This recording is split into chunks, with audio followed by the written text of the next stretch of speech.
This was a very questionable beginning so far.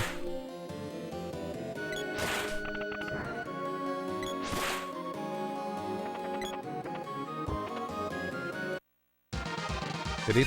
Oh, I'm dead. The boomerang kills me every time. Because boomerangs are ranged attacks and it doesn't matter how long the attack was or how far away the goblin is afterwards. When the attack actually is calculated, they always hit. Pretty much anyways. Thank you, Blot. Okay, done. Thanks. I love those little rhymers.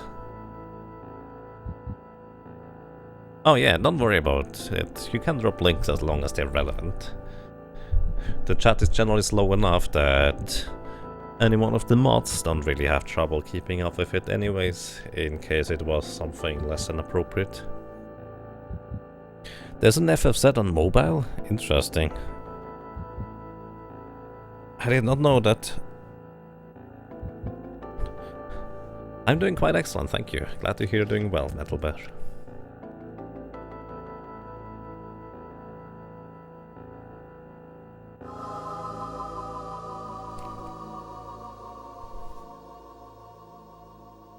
Okay, let's actually focus here.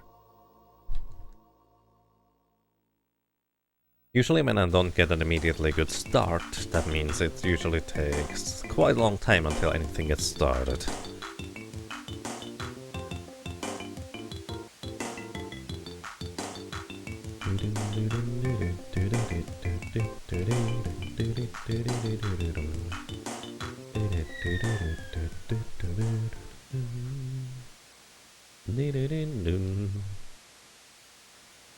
By the way, oopsie.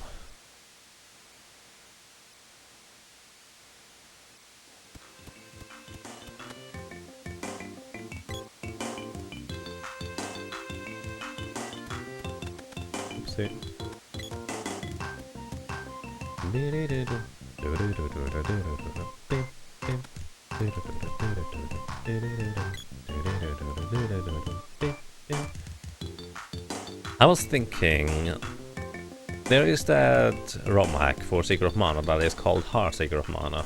I did a race with Stinger PA and I believe AKWB once with just one player 2 controller and trying to run through the entire game with the standard strategies. It worked out quite fine, it was actually not much of a difficulty, just the boss fights generally took longer and it was a bit more of a thing to adjust.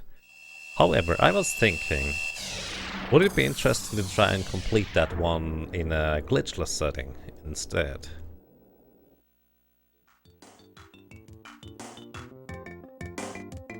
Maybe it would be more interesting then, since I actually already have an idea of taking advantage of one of the mechanics of that weirdness.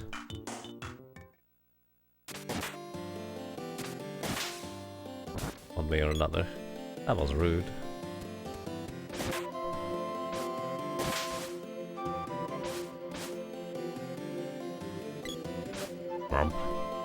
Trump the boy. That was a nice crit.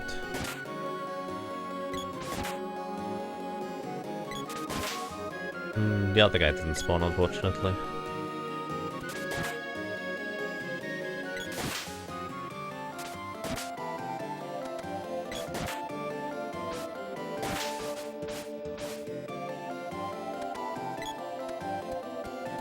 I had the screen scrolled further to the right than usual. Right there, so this rabbit couldn't spawn, I just realized. So I need to scroll the screen further to the left before cutting the bushes on the left side.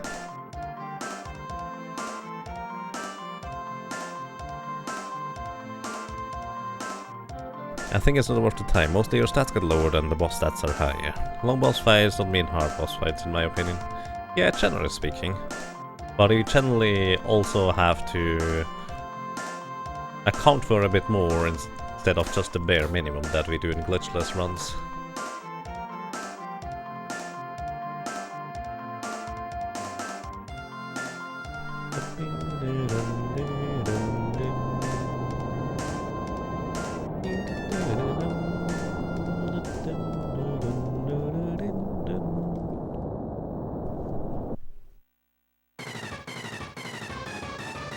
BTT global emotes break? Not really. Although I had a lot of other trouble recently with Twitch, where for some reason no ad was playing, but it still did a quick blackout on the stream for the ad playing. And then I had no sound on the stream afterwards, which is kind of irritating.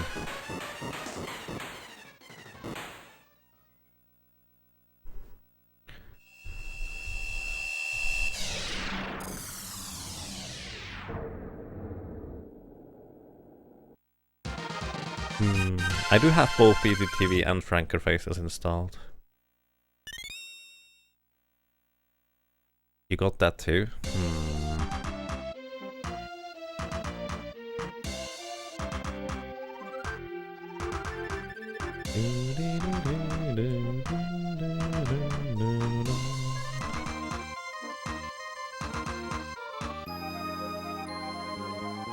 Which is so broken sometimes. Yeah, it hasn't happened in a long time for it to be broken in any capacity, honestly. Been working quite fine. Essentially, whenever it's working for an extended period of time, it just becomes normal, and you don't necessarily recognize, oh, it's working without trouble, that's nice. Because that's just normal, so you don't think about it. You don't necessarily realize when stuff does not work.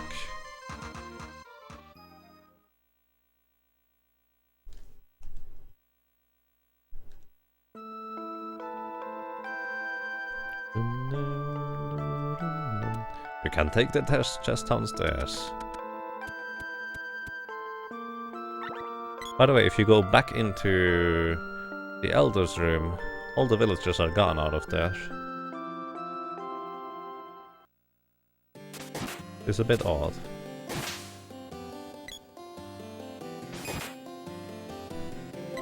Because you never saw them leaving. But the baseline idea is that you actually go and visit the cellar. So the villagers all left out into the village, which is also why the man standing at the entrance to the town knows that you should get thrown out. It's a bit of a weirdness, I guess, but it's okay.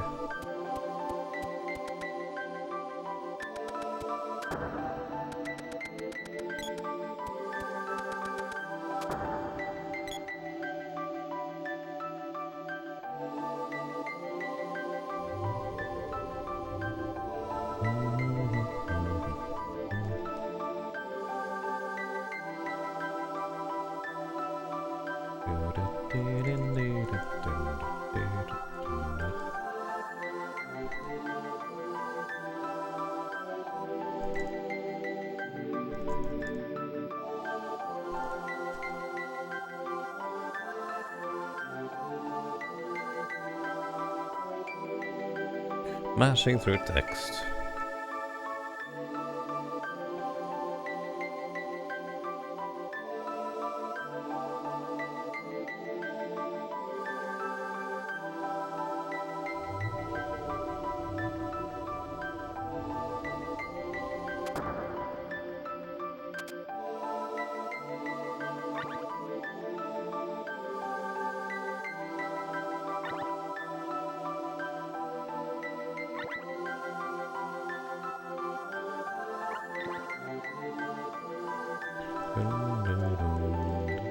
By the way, if anyone has any questions about the run, the speedrun, the game in general, feel free to ask. Sometimes I have spurs of moments? Sometimes I explain stuff just because I happen to get reminded of explaining stuff, but most of the time I'm just trying to focus on the game, maybe read chat a bit and answer to that instead. Save and reset. Because that's slightly faster than completing the dialogue and walking all the way outside.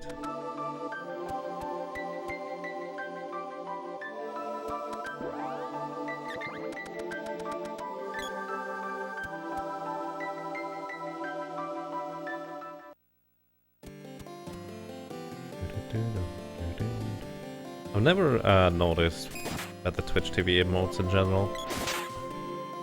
Never really use much emotes.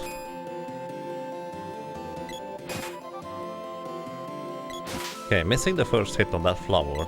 Trying to recover from that is actually pretty difficult. I was kind of lucky that it worked out anyways. Nice crit. That is actually useful.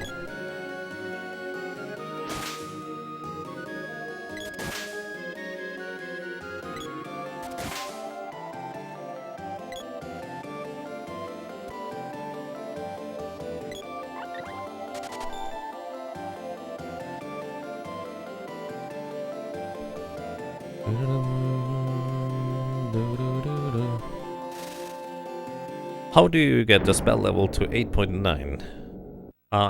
Spell levels to 8.9, you have to have the cutscene completed where you are at the end of the Pure Lands and the mana tree gets destroyed, and then that entire cutscene. After it is complete, you unlock the full mana power, which allows you to level the spells beyond level 8.00. And then you can go all the way to spell level 8.99. Technically, if you can somehow sneak your way into sealing the seed where Dryad is kept, as in the mana seed of trees, technically you could level it before that, but that would require some sequence breaking. Normal gameplay, it is after you complete the Pure Lands.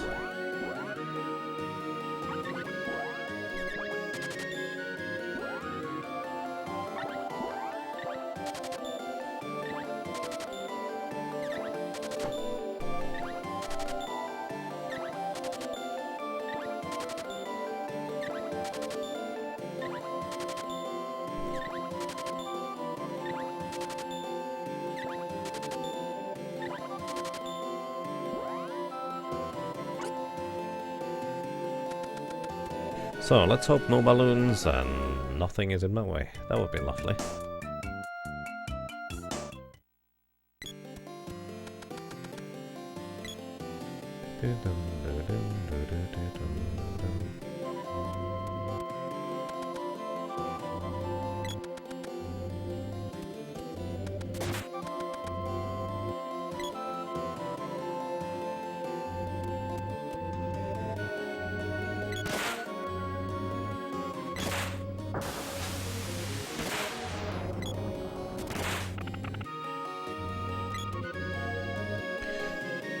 I got one hit on the switch, which is nice.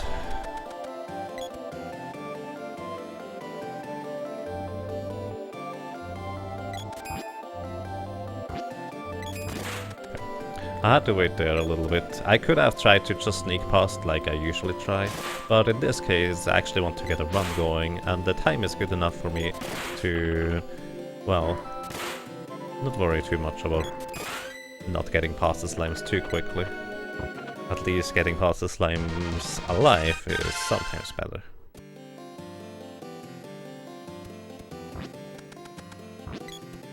He's played up immediately twice, which means I was able to run diagonally straight to the stairs. Because there can only be 3 enemies at a time.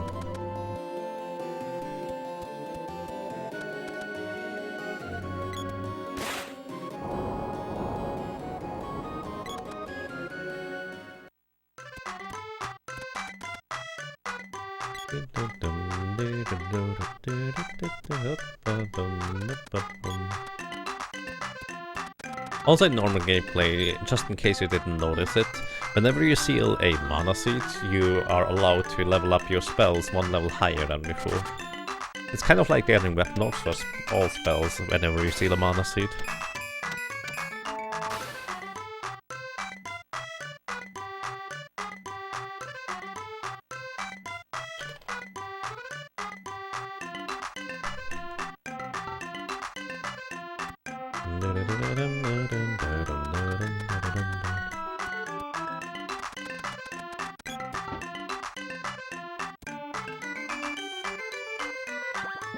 So 2 armbands for the sprite and the boy. 2 plus 5 armors. 3, 4, 5, 6, 7. How much for the boys? Rabbi cap for the sprite.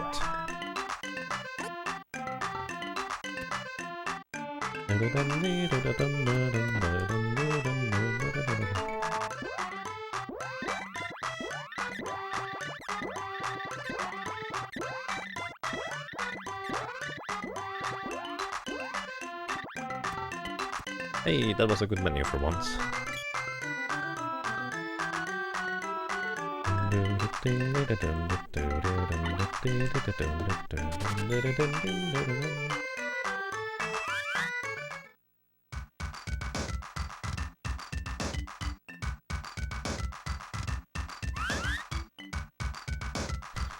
We only have salad cookies.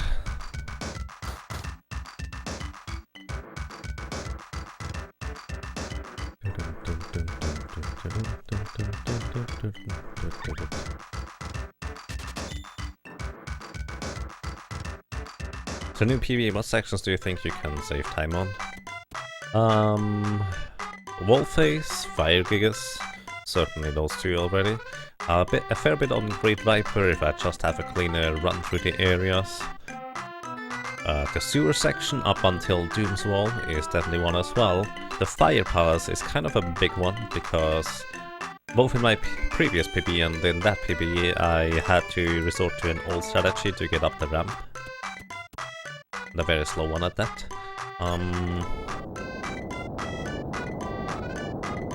The segments where it's going to be difficult to keep up with is going to be Springbeak, Vampire, Buffy.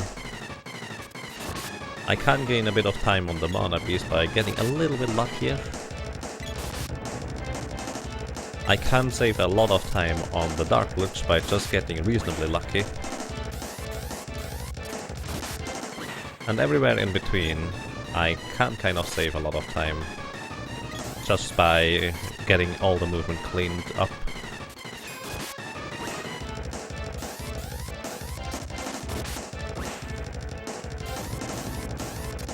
So if I'm lucky, I can kill him with 2 more hits.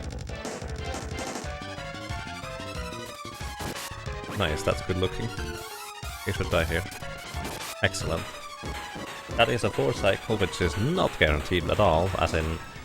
I think we calculated we have about a 30% chance for a 4 cycle, so that's really neat.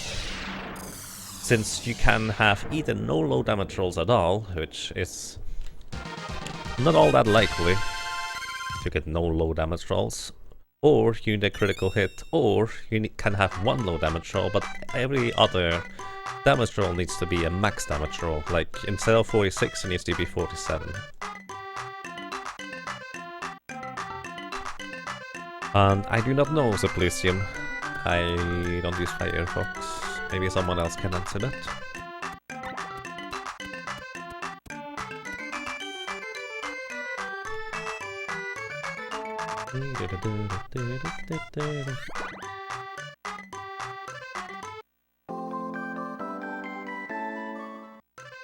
Oopsie. For some reason I forgot to ask this guy here about his stuff. I thought I was already running the top left towards what's not quite the case. Also now, because I also forgot to equip the spear on the sprite, I need to do it later. Which is approximately the same speed as equipping it now. Hey Caster Shell, how are you doing? Good afternoon, or good evening, or good morning, whatever it might be for you.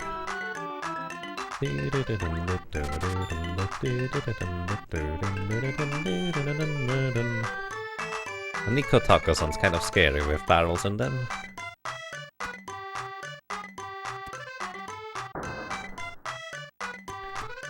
Talking to him somehow moves those rocks around. Yeah, something like that.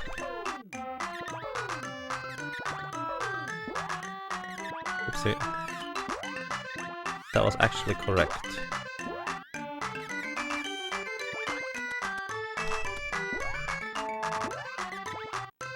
That was actually correct doing this the way around, and I accidentally went the correct way in the menu too. Yes, you heard that right, I accidentally went the correct way in the menu too.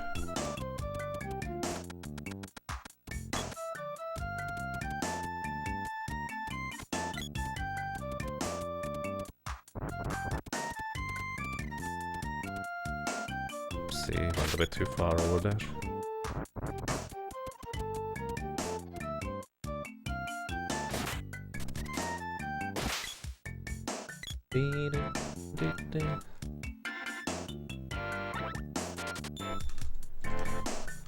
Because the controls were already inverted.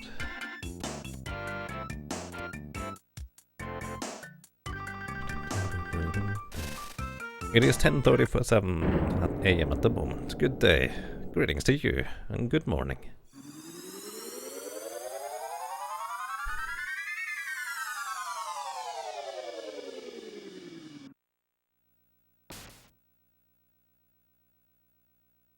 They dropped official support. Ah, that sounds annoying.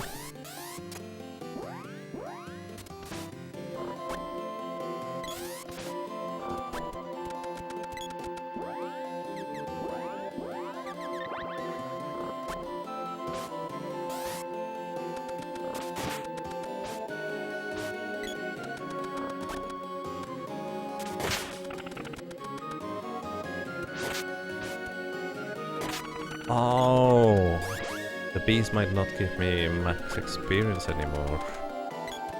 That could explain that.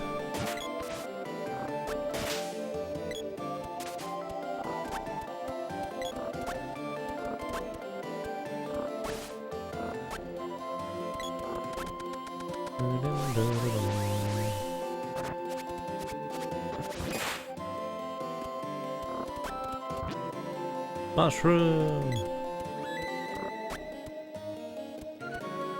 Oh, thank you for casting a spell, so you are not dangerous at all. Oh, very nice of you.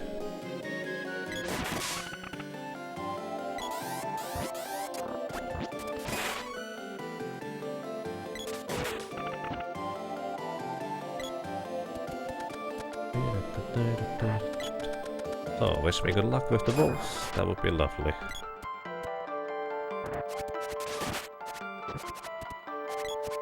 Whoa! That was actually really good luck.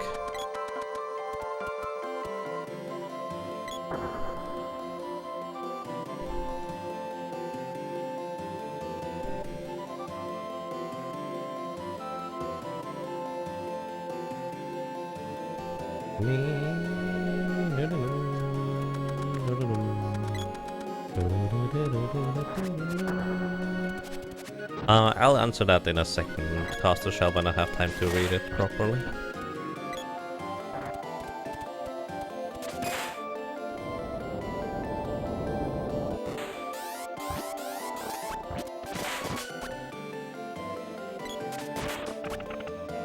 Okay, I'm not going to hunt for that bow rat there.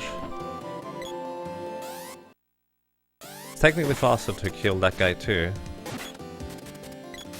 But good luck on trying to catch him while he's running away.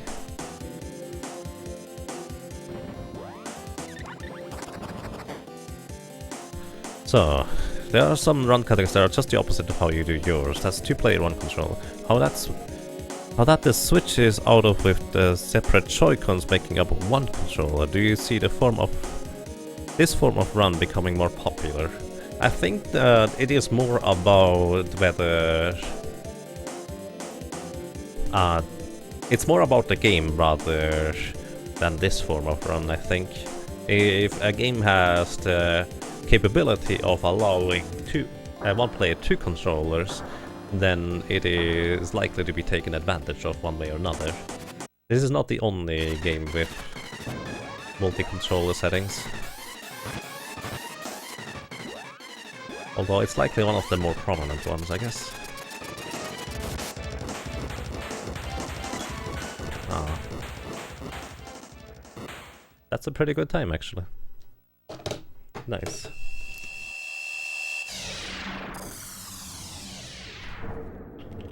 Two-player one controller is more of a challenge. Yeah, it's... For the most part, two-player one controller is kind of a fun challenge type thing. Whereas one player 2 controller, more often than not, is more of a actual thing for the run. At least in the games that I know. Goof Troop and Lost Vikings are probably the only examples that I can... Actually, no, there's another one that uses one player 2 controller off the top of my head, and that is an recent-ish indie game with...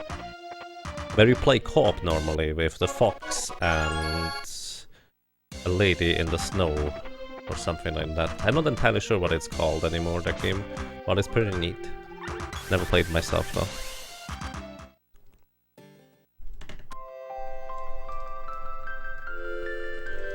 You said this was pretty... Oh, 2-player 1 controller was this?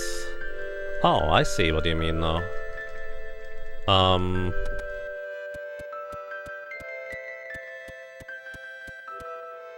I do not know. Could be. It's an interesting idea.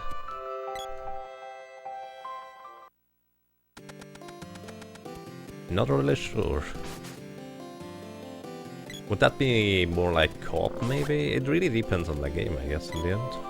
Although if it's just a challenge run, why not? Let's see. Oh, shoot.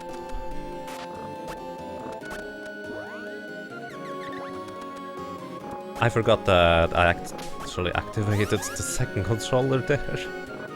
That is really not clever. That was really not clever, just forgetting about that, I mean.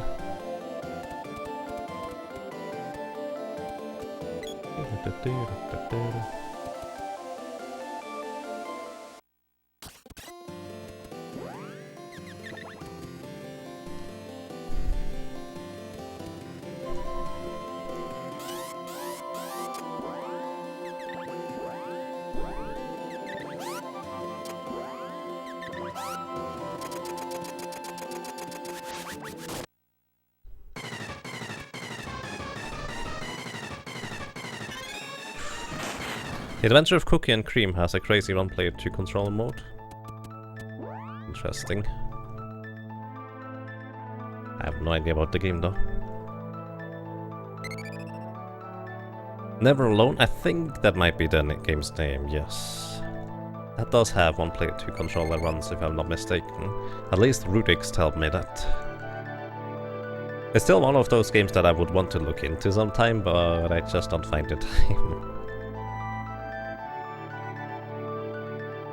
It only uses one controller, but each analog stick controls one of the 2 players in a game that is intended to be played co-op. Interesting. Oh, what? Not clever. Being not clever. For some reason I thought I needed to unselect the thing. I was thinking of another game too that is called...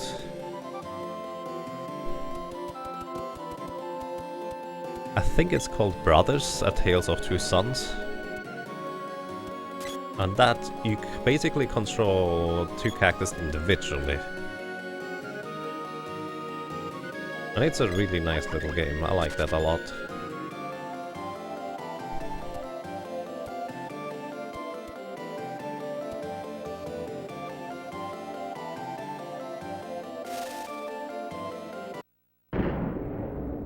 It's a platformer puzzle thing, where each player is supposed to help the other get past obstacles. Interesting.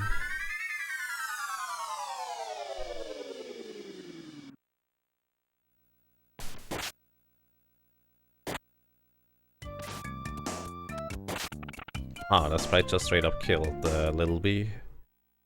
Brutal.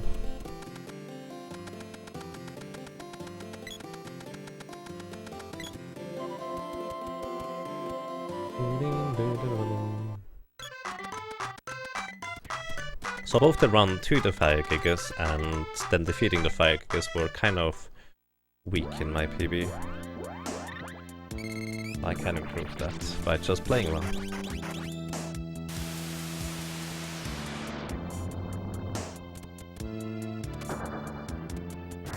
Okay. Getting past those goblins was a problem last time already. So I have one out of 2 sections complete. The second one is going to be the boss himself.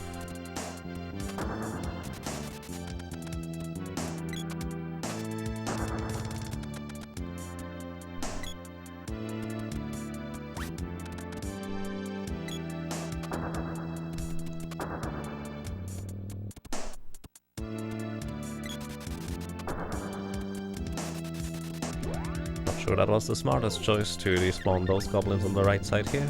Let's see. Sometimes I also manage to despawn the goblins up there. But most of the time they spawn anyways. But in this case it didn't matter at all. It was even easier.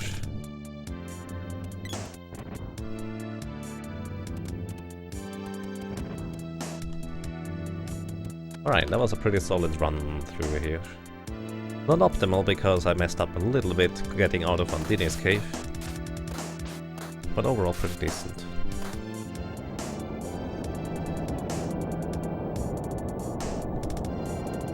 Secret of Memory, I don't even know whether that has multiplayer actually.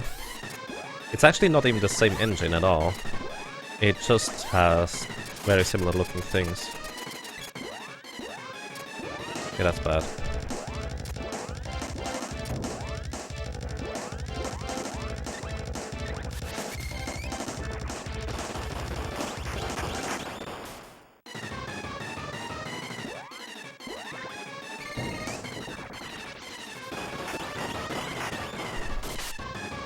That's very bad. That's actually very, very, very bad.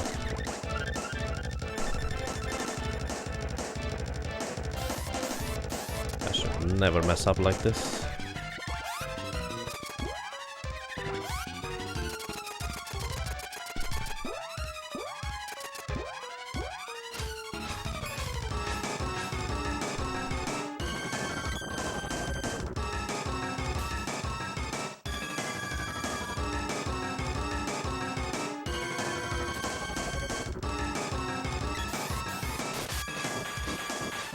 Wow. I lost time on an already bad split. That is really not happy. I really messed that up. I didn't get the correct charge attack there, which is why I needed to resort to alternative tactics, which didn't work out at all.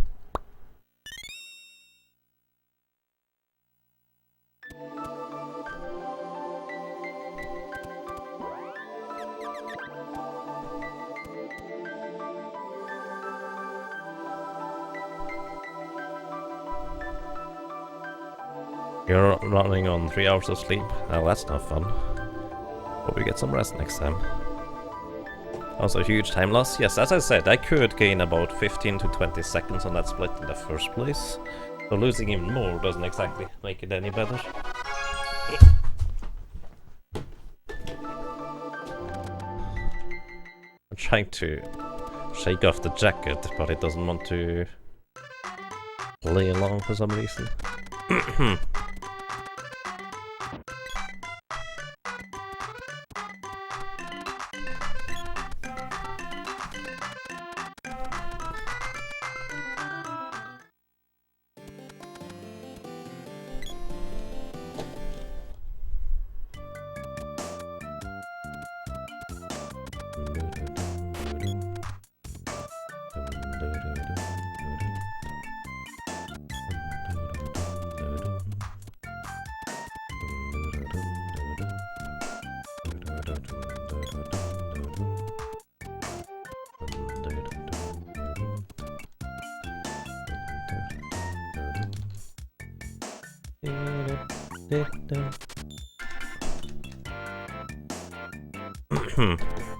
There is no color missing in my splits. Actually, there is. There is a variant of the red and there's a variant of the green. The green one where it is green, but you gain even more time than before, so it gets even more green. So I think there's a dark green. And a red, you are still behind, but you actually gained a little bit of time, so it's less red than before.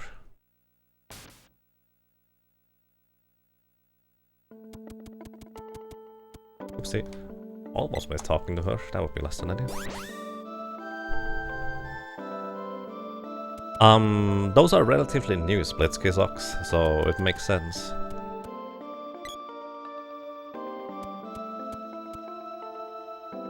Those splits are like 2-3 weeks old, something like that. Where we divided the category up into multitap and no multitap. So these are splits with no multitap.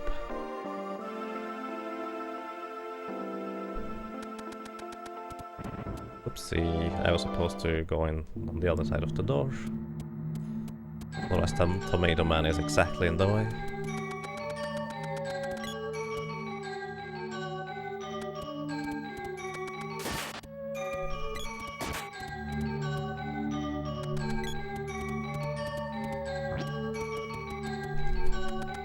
Don't speed me down.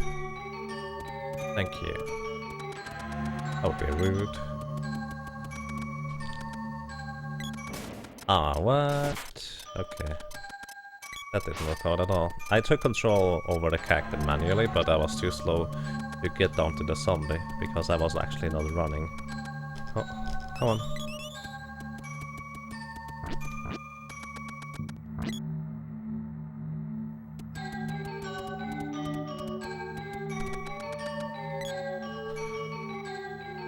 Oh boy. That is less than ideal. But I can gain a lot of time on this split. Despite that. Because I lost how much? My PB is 5 minutes 49 seconds and my best is 4 minutes 58 seconds. So I can gain about 50 seconds. Just by not getting as unlucky as my PB got. That was actually kind of silly. Although I did miss a few attacks on my own, which was less than ideal.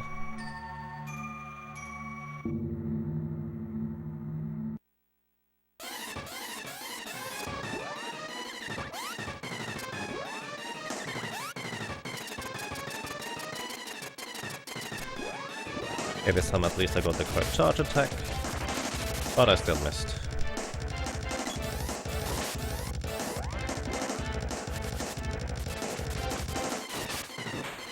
At least the second one hit afterwards, that's nice. Yep.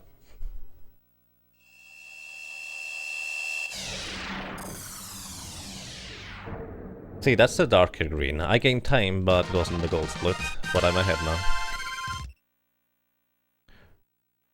Sorry for being newbie. What is the meaning of 1P2C? One player, two controller is 1P2C. Just to have a better weapon ready for the fight, want to escape monsters faster.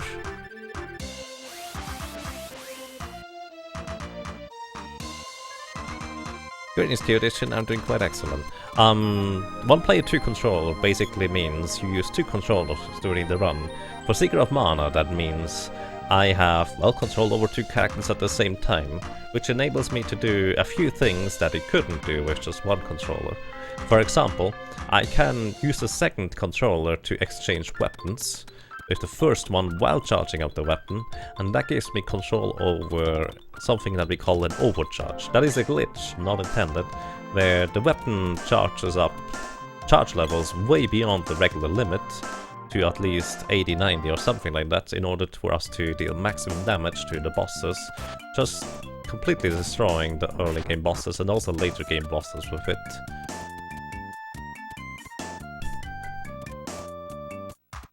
And that is what one of the primary uses is for two controllers. The other one is that we do use two controllers to preserve those charge attacks, as in, if you need to attack multiple times with a charge attack, normally you would need to just charge up your weapon a second time or a third time, a fourth time. You get the idea. With a second controller, however, there's another glitch that allows us to keep the current charge level, as in the game just for some reason remembers that the charge level is still there, with a second controller opening the menu, releasing the charge attack and then immediately holding it again before the menu is fully closed. The charge attack gets unleashed, but we do keep the charge level for some reason.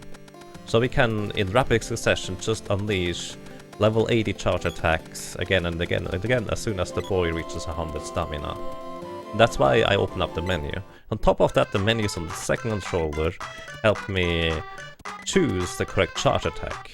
Because the charge attacks charges up so rapidly, I try to get a specific charge attack in order for the boy to unleash a specific move.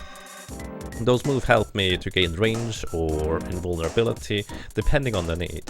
For example, on the upcoming boss here, Kilroy, I aim to get the charge attack that lunges the spear forward and then stabs a bunch. It's a pretty slow attack to execute, so if it misses, it is less than ideal, and you have approximately 40% chance to miss on this boss, which is nothing you can do about. But here we go. The idea is that it gives me invulnerability, so the boss does not hit me. Okay, this is a different one. I happen to get a different charge attack there, but this one still works quite well.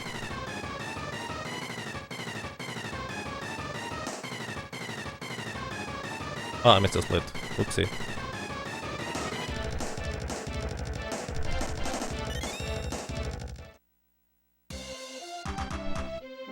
The charge attack I used was the whirlwind in this case, which also has a pretty lengthy animation time until it is resolved and until I could attack again. So it's less than ideal if you miss, but well, we hit, so it's not a non-issue, so to speak. To give you an idea, we have, as I said, a 40% chance to straight up miss the attack on bosses from here on out, because they have evasion. And that's how evasion works in this game. 40% of the time you just don't hit. Nothing you can do about that. The higher your level, or more specifically the higher your agility is, the higher your chance to hit gets. But at low level it is just generally speaking 40% for the majority of the game.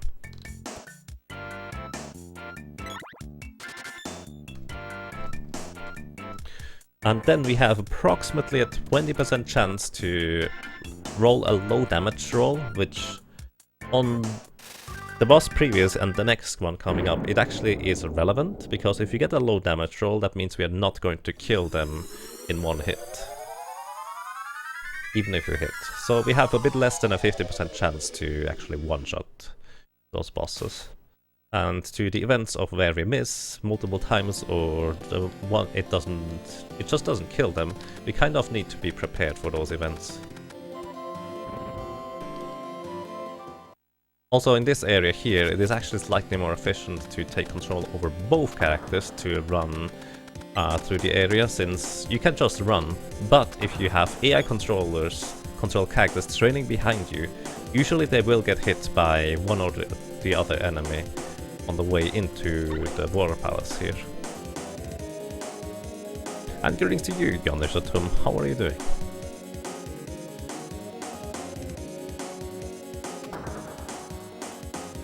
So let's see. Also, Jabberwocky has a very weird hitbox. His hitbox extends from the middle of his belly to way below his feet, which means I can stand about here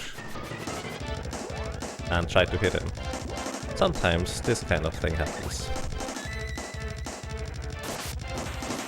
Alright.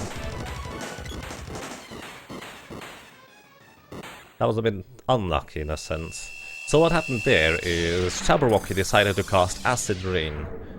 Acid Rain has no tell, he just straight up unleashes an Acid Rain and, well, it hits me with it.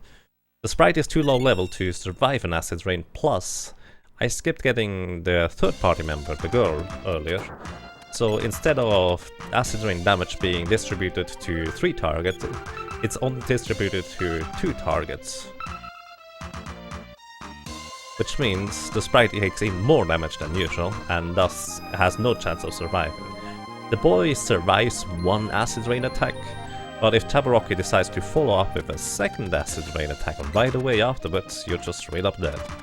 It is a very low chance of even casting one single Acid Rain, so having him follow up with 2 Acid Rains, or another ability for that matter, is very unlikely.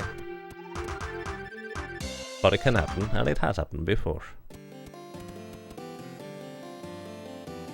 Also, the boy actually charged up his attack to something like level 70, and then he got knocked down to the floor.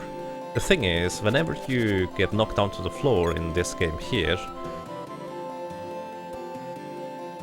your character gets up, and when they have a melee weapon equipped like the gloves, the spear, the axe, the sword, they do what I call a get-up attack, as in they stand up and attack everything around them, just kind of as if they were swinging the weapon while standing up, in a funky fashion, so to speak.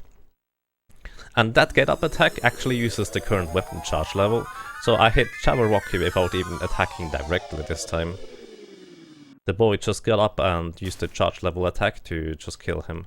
And that's what I also meant with he has a really funky hitbox. The boy was very far away when he stood up from the Jabberwocky, but it still hit him because of the funky hitbox. I need to talk to one Moogle to advance the plot. You know that we need to kill the pebblers in the next area. Whoa, Secret of Rum. Hey Bowie, thank you. Thank you so much for 4 rums in a row of subscribing. How are you doing, sir? How are you doing, and how is your Secret of Mana working out so far? Thank you so much for the continued support. I really appreciate that. So, those pebblers here, by the way, have the same level of evasion as bosses have, which means 40% of the time you just don't hit. Although this guy here was a bit more elusive than that, since he decided to not get hit in the first place by digging out the ground, which is a different type of evasion, I guess. You have to rename the game Secret of Glitches. It is super glitchy, this game, as in, it's kind of crazy. Even the glitchless category we have in this game is more like how the developers probably intended us to play the game? Question mark. We try to do everything as normal as possible. And usually, even during glitchless runs, certain things that we consider glitches happen anyways. We just don't take advantage of it if it happens to save time. Secret of Rum. You're good, glad to hear that. Mana on next week at some point? Nice, sounds awesome. That sounds very awesome. So, now we have the Spring Beak. Spring Beak is mean, because if he jumps around you can't hit him, if he throws spells at us that's an annoyance, and also kind of dangerous. On top of that... I missed. I completely missed. That couldn't hit the Spring Beak in the first place right there.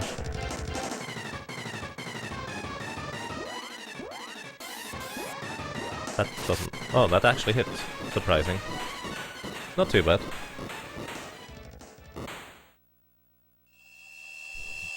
Apparently that was a pretty good segment. I'm kind of surprised of gaining time here. Spring Beak, you do not want to hit his beak.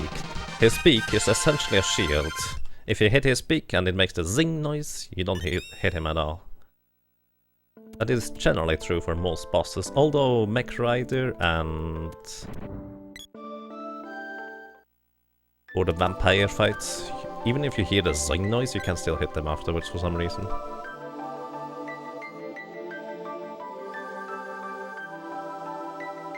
Is there an example of that? Glitches happening anyway in the glitchless run? Well, I mean, the graphical glitches, for example, where an enemy casts a spell and the colors are just kind of off afterwards. That happens pretty often.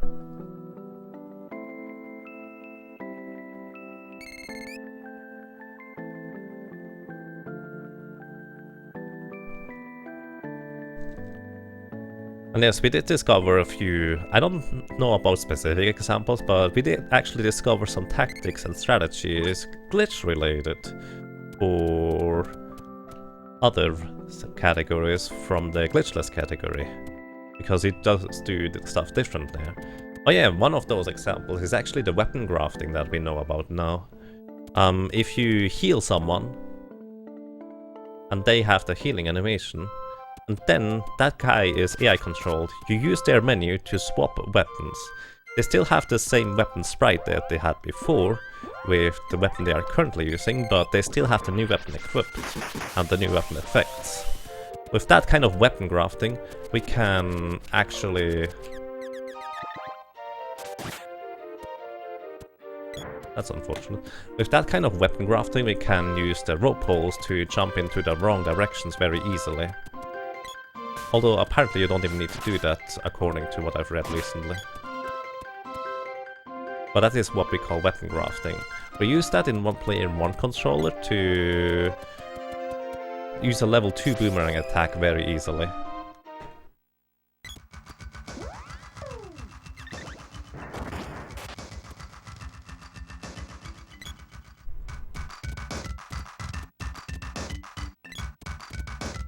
2014, by the way. HDQ 2014. A visual bug. I mean, it is a glitch. It's not intended. And it definitely doesn't... Actually, bugs and glitches are pretty much the same. Okay, wait here a little bit, then we walk.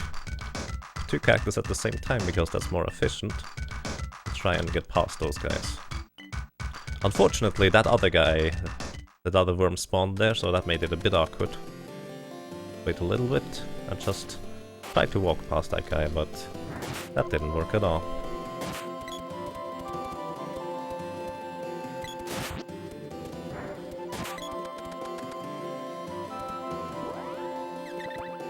Trying to cast a spell, but I'm too quick on the thing here.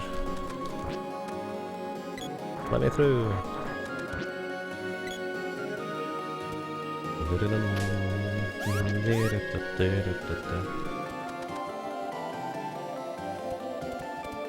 So here I hit 2 times. 1, 2.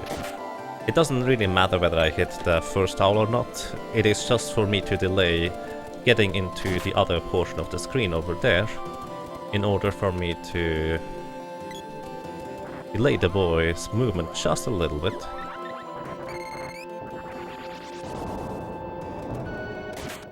So we will not get immediately silenced by those owls. They can silence us afterwards, but that was just pure bad luck.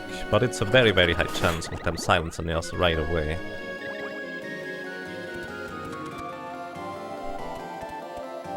I don't do that. Greetings, Reinsteiger Spears. How are you doing?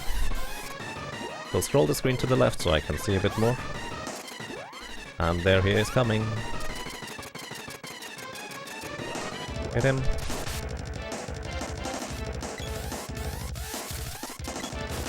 Okay. Was a little bit risky because I didn't have a menu buffer there. But there was a high chance of the Great Viper coming towards me instead of chasing away afterwards. Also, that was a very odd time to hit the Great Viper the first time through, because usually he just stops in his tracks and waits for about a second, which gives me enough time to set up the second attack. But if he decides to just use his attack move, if you hit him early in his attack move, he does not immediately stop, so that's kind of dangerous too. The German version of the game had a screenshot somewhere with the diamond, the ruby diadem it is, actually in English, technically. That is the item that's actually in code but not used in the game, causing massive extra long gaming sessions of people trying to find the item. Yep. That is exactly correct. Ori 2. That is exactly how it is. Also, according to the game's code, a ruby diadem is not even particularly good, as in it is supposed to be likely a mid-game item. Because it doesn't have that much defense compared to other things. And I do remember that from the German guide booklet as well. Where... Ruby diadem? What is that? I would like to have that.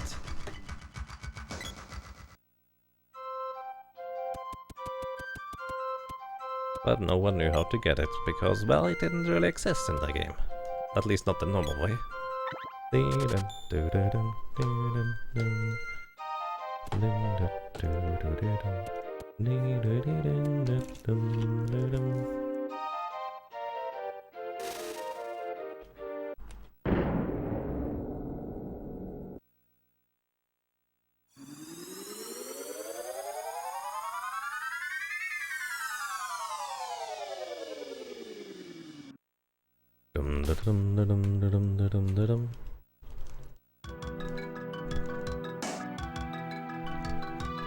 The fact that the item is ungettable makes me want to get the item even more. I mean, if the item is impossible to get by normal means anyways, then that doesn't seem terribly appealing to me personally, to be honest.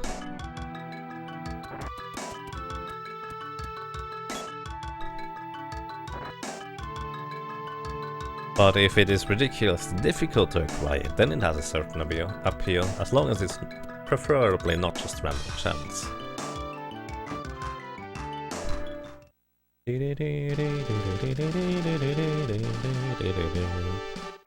Broccoli!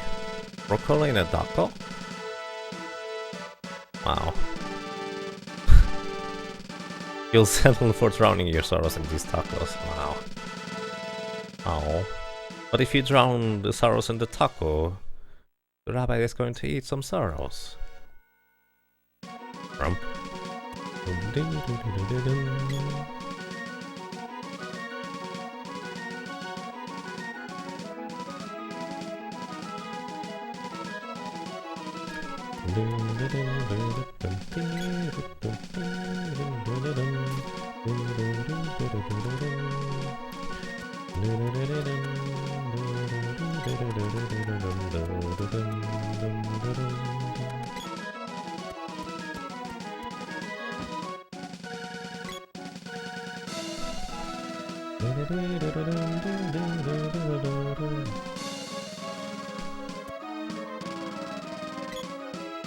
Rabbit's hungry, he can eat sorrow. Hopefully it tastes good.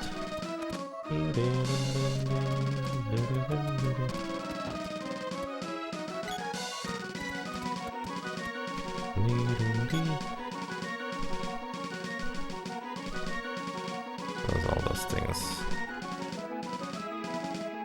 You were trying to find all orbs and level up magic to weapon 9. Nice. That takes a long time. And in the end you realize, well, some reason Wapchig stops leveling up at 8.99, almost 9, but not quite. And weapons, same deal, and weapons eventually just stop leveling up entirely because you're too high level too, which you don't necessarily know either. So that's kind of mean.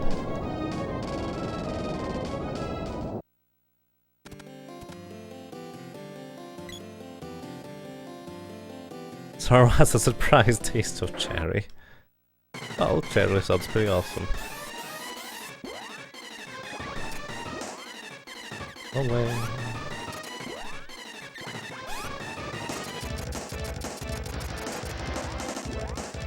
Nice.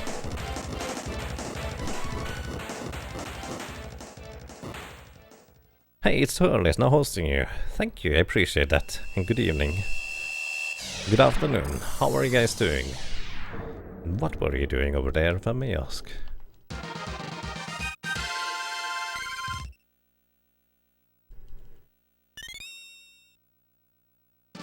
Too late for that info. Yeah. It's probably too late for a lot of us for that information.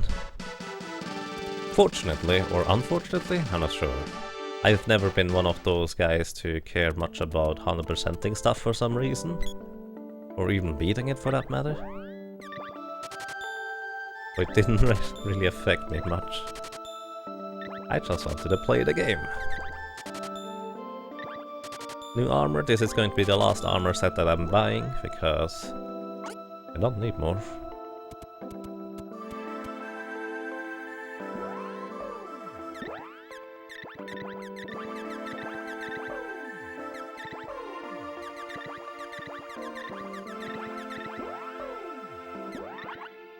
Give everyone frost weapons. By the way, fun fact about frost weapons. Weapons with elemental property enchant, like frost weapons or fire, saber, stuff like that. They do not actually attack with their respective elements, they always have neutral type element. They have the special effect and they increase the base damage of the weapon slightly. But they don't actually have their element associated to it at all. Which was probably intended, but they never implemented. Or more specifically, they disabled for some reason. Since there is one flag that you can set in the game to enable it.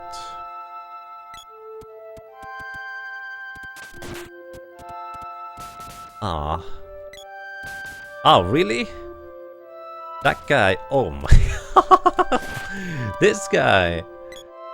This one wolf just hit me 3 times. They have an insane range and attack speed, and also are very likely to attack in the first place. Which is why it's so difficult to get past those guys without ever getting hit in the first place. That is actually really silly.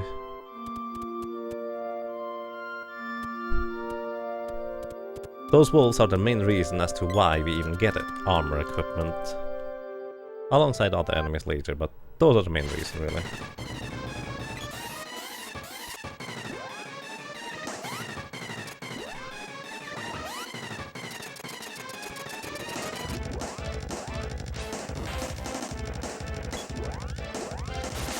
Okay.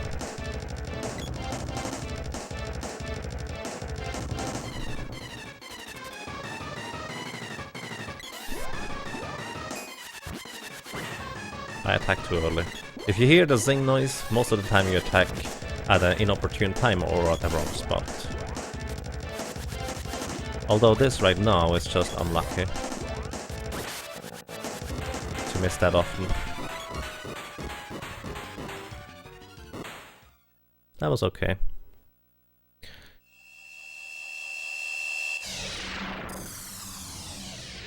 I think Secret of Mana was the first game I actually completed and see the ending.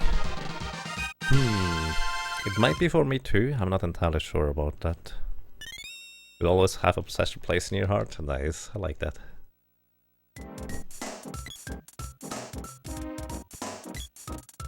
Stop being ridiculous, lady.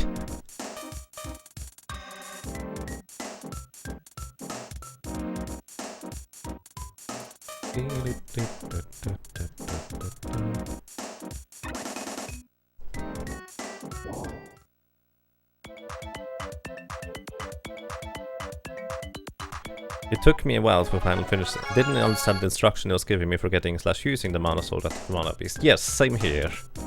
We basically every time just cast the mana sword once, and then we were kind of confused as to why it didn't deal more damage anymore afterwards. So essentially what we did is we just charged up the weapons to level 8, our favorite weapons, and just dealt damage like that, because you don't actually need the mana sword, it is just way stronger, but you don't absolutely need it. Oh, by the way, killing of the lady in this fight just now was intentional. Just in case you were wondering. Music! Too late.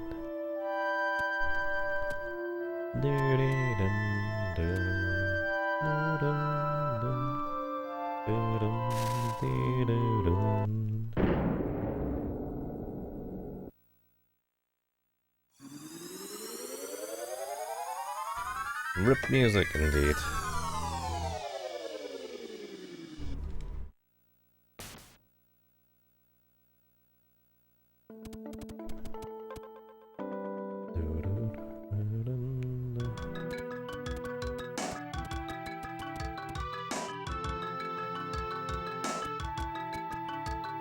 Did I just despawn an enemy? I'm so confused as to where I'm at right now, because there was no enemy over there. I was legitimately confused just now and thought, did I go the wrong way? I must have gone the wrong way, right? But apparently I didn't go the wrong way. That was really weird.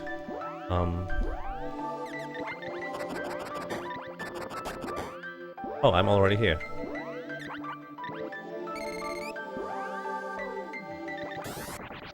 So here we use something that I coined Candy Barrel, because we first discovered sliding with barrels in this game when using candies and then using barrels right afterwards. But candies, by the way, healing in this game.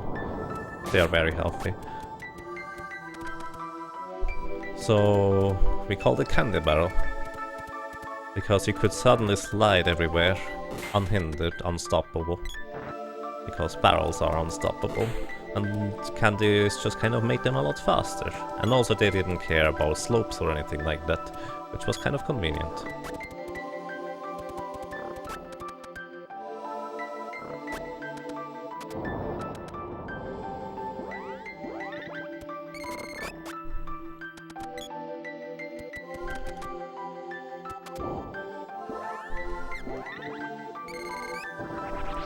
I actually really like the Fly-Air Palace here, in terms of execution. Still not entirely sure how to run the other sections, but I guess my strategy works for now.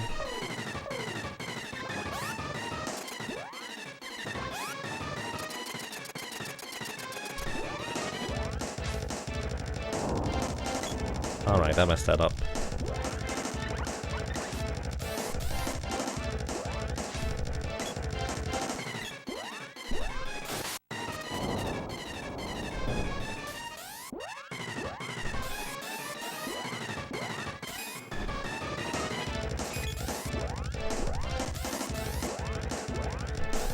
There we go. That took ages until he was open up to being attacked. Alrighty, I didn't mess up the fire balance stuff, so that's good. Hey Atlantic Wolf, how are you doing? Good evening, sir. Hey Teishiro, how are you doing? Good evening.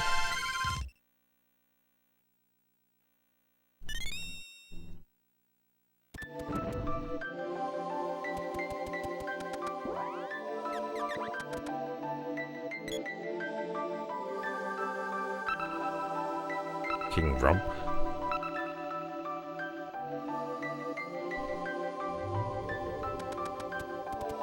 Also, by the way, whenever you use a magic rope, both the sprite and the girl can still do stuff while the magic rope animation is playing. Just the boy is locked in place.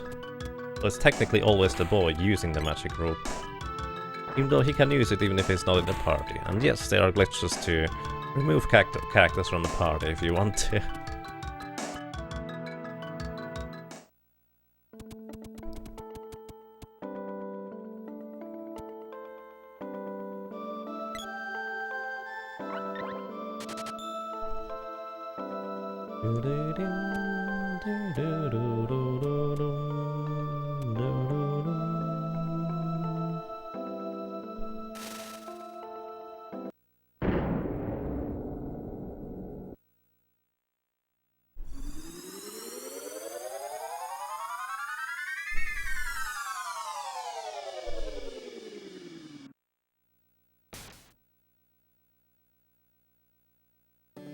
Greetings, Cerberus. How are you doing?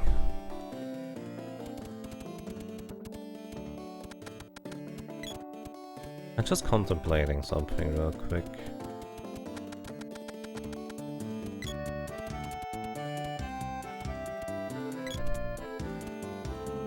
Think that's aligned? Yep, it is aligned.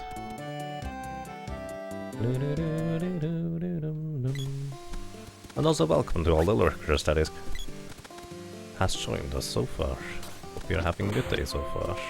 Don't worry about answering, lurking is fine.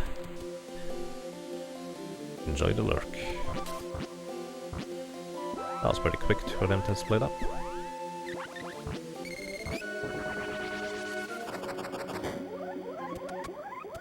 Righty, what are you doing? Fortunately, I caught the sprite doing weird stuff before I actually moved on, so it wasn't a disaster. Here I need the lady, wish me luck. Okay, we got through that room, that's good.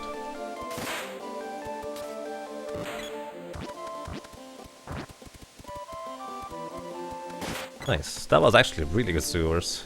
Really, really good. You're great, glad to hear that, Sabaroth. You just woke up.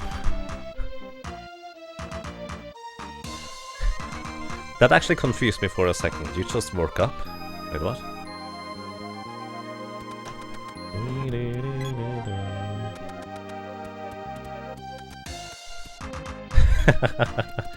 Aw, I'm sorry.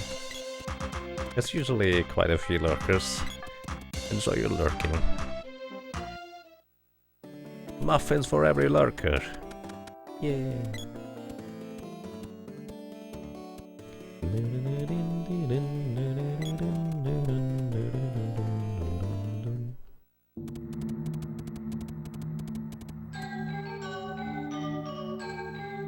Hey Endless Sandra, doing quite excellent. How are you doing? Good evening, good afternoon, good morning.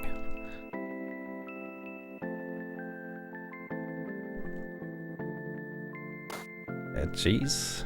Why is it a stinky cheese though?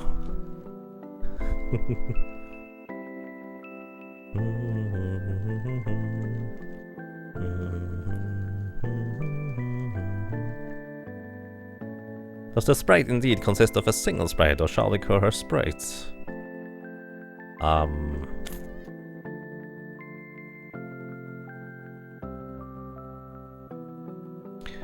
No, the sprite consists of multiple sprites. At least in combat zones, it is the sprite and the weapon. You're good, glad to hear that. Do this. Need to switch to the boy. Otherwise, doing this section here is a bit difficult.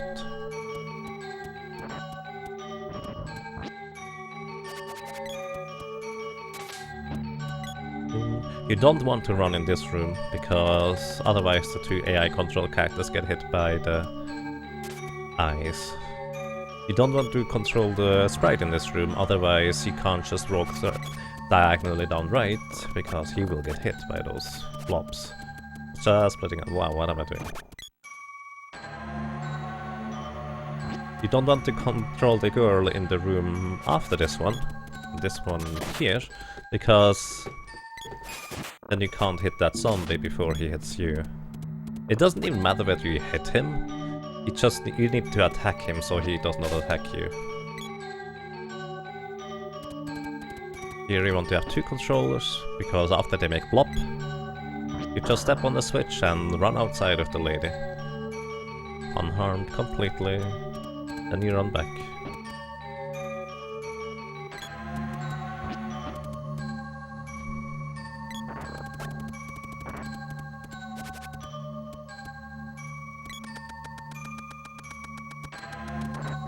So here a small optimization controlling the second controller makes it a little bit easier to run through that area. Also, you don't want to immediately run with the boy in that long room, otherwise the bat will hit you. Here I want to switch to the girl for the next room, because for some reason it only really works with the lady. Oh, run straight down here. Spawn this guy, wait for him to spawn one of the eyes. That despawns the weird eye spy enemy. And you can just run through afterwards. You want to control the boy after this room. And here, because this is the boss. And you always want to control the boy when you're on the boss. At least with the first controller, that is. See?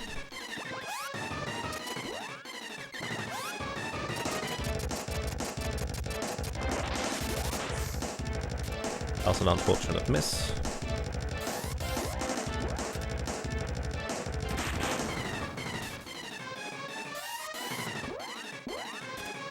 That is 3 misses already. The sprite actually hit there, just silly.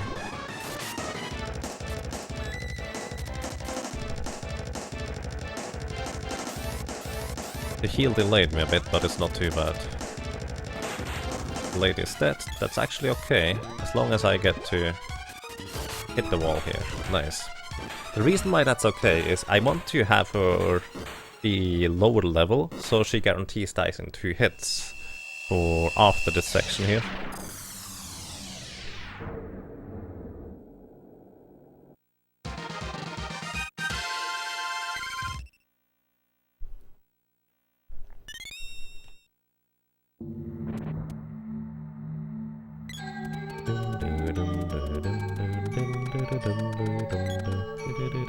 Also, please control your language around here, I would appreciate that. I know you started out, but it's the same concept still.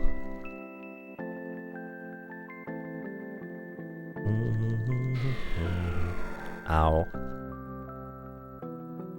Why does the screen have to flash like that?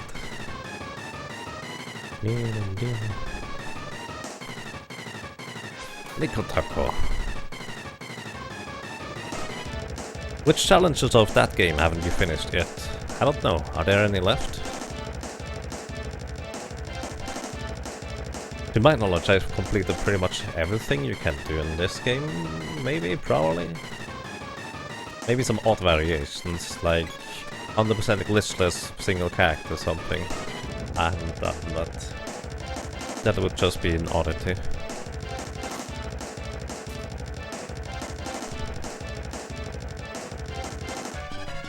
A right hand only challenge? That would be weird. Although, I might actually have something interesting in the near future for this game too. A challenge for a walkathon challenge, no running.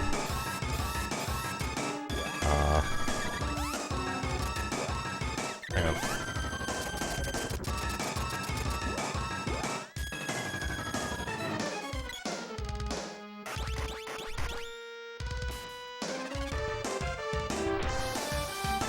Right will die, so I need to heal him. So if I'm unlucky here, I will lose a lot of time on the vampire. If he doesn't come down, I can't hit him. So...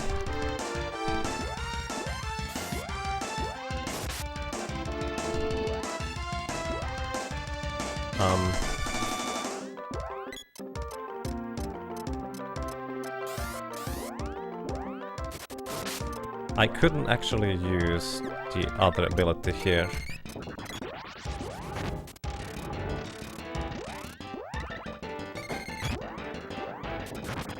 Okay.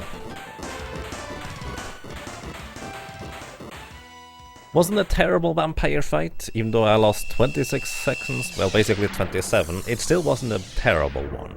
It can go a lot worse. But it's obviously less than ideal. But it's much more compared to, much more averaged, I guess.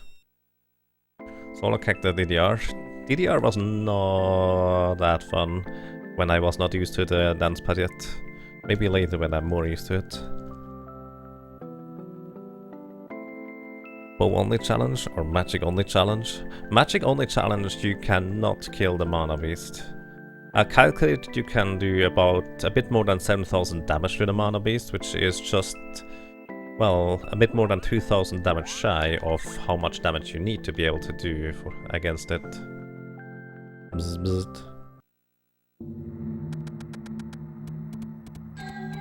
Blindfolded. I guess blindfolded would be an interesting one if Secret of Mana had better visual or sound cues for that matter.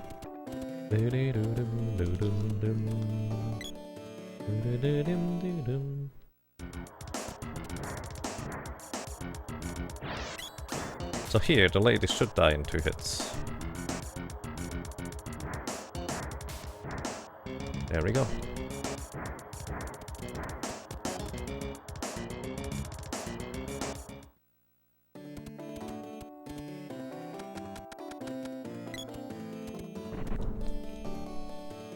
The dance pad ain't getting anybody for it.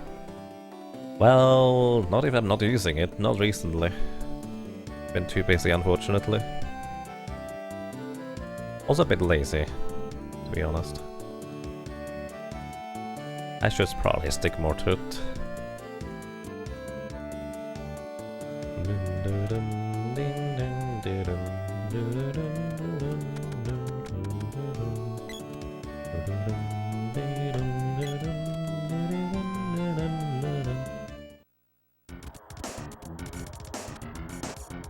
Oh.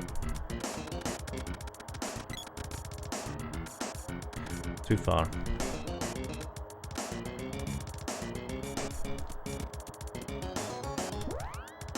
That was a bit slow, but it's okay. I somehow interrupted the healing animation there. Didn't quite make up for me accidentally walking outside, but almost actually. Wow, first frame dash. Doesn't help.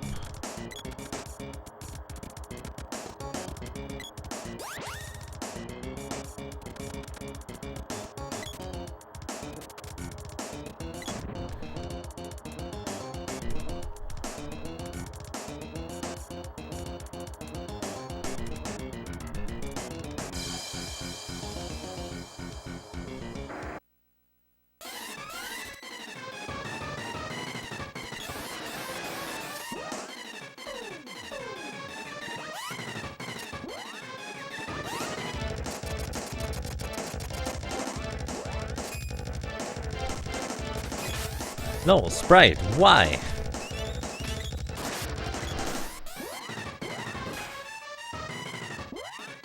Don't hit him. Okay. Sprite, why did you attack him? That can actually end up really bad, because mech riders are dangerous if you hit them more than once without actually killing them in the second hit.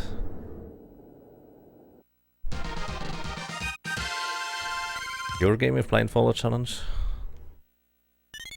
That would need me to play that game a lot more though, I feel. I did like Pocket Kingdom, but I don't really have much of a reason to return to it currently. Kind of like I don't have much of a reason for most games to return to them. Even though I really like them. For example, Volgar the Viking. I really like that game. But I don't run it.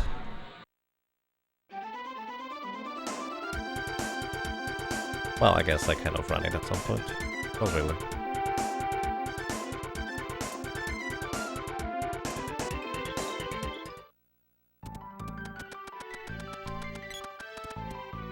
So, I need to kill off the boy.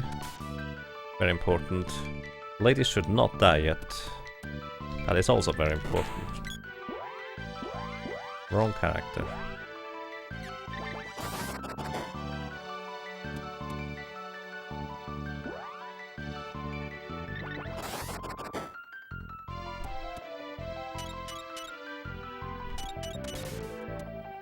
Okay.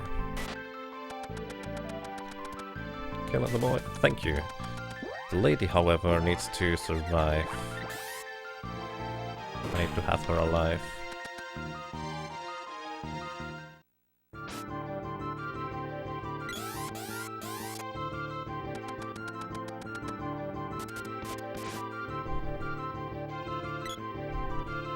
A bit awkward, but it's okay. The lady got hit once more than usually intended. So now I'm walking with two characters through this. Should work out in theory.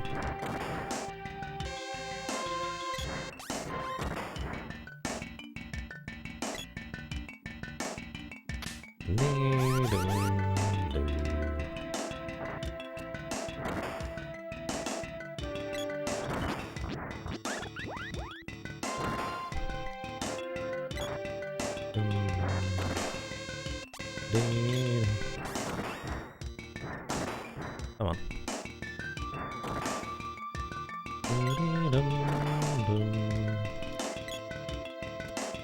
Come on.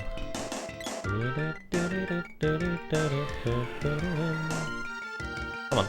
Oh, I forgot I was there with another character.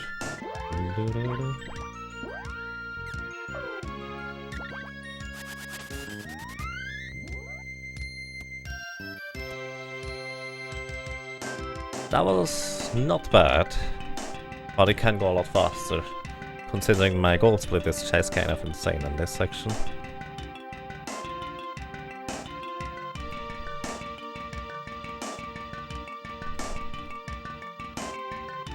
Look, it is speedrunnable. It is definitely speedrunnable. The thing is, what you need to consider is, if a game is good and you just really like playing it, that is a reason to speedrun it in the first place. As in, if you just absolutely want to have a reason to play a game again, if it's so good it is worthy to play again, you don't need to have anything special about it, it just needs to be the game itself.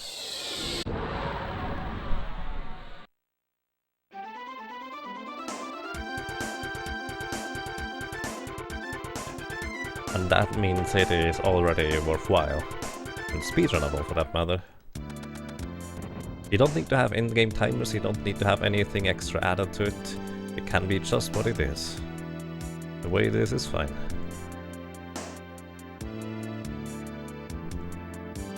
Shadow mechanic, partially. Stealth. No idea how artists can utilize in gameplay though. Interesting.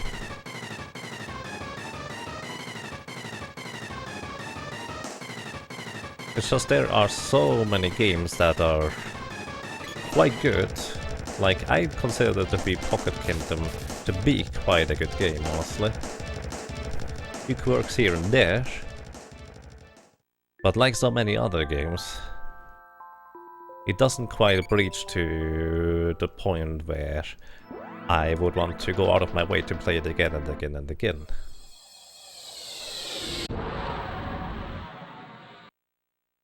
At least for me personally, it's a very special game to reach that point.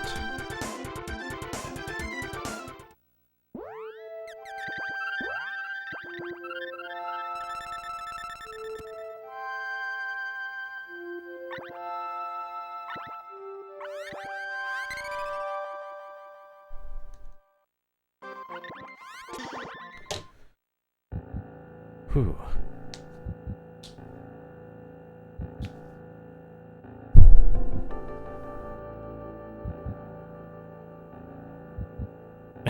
I see.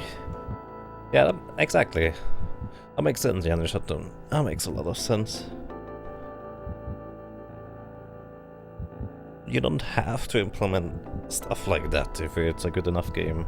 But the tricky thing is to make a game that appealing to someone, so someone wants to spend much more time with it. If I just want to get a huge list of games I run or records I have, I would just pick up a lot of those kinds of games and just run with it. Also, I forgot to split. Alrighty.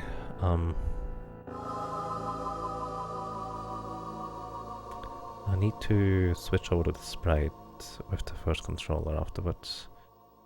Then we revive the boy in the meantime.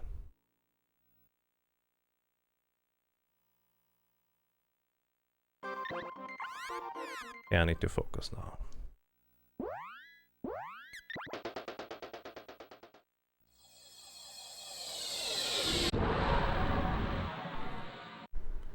Oh nice, that's awesome.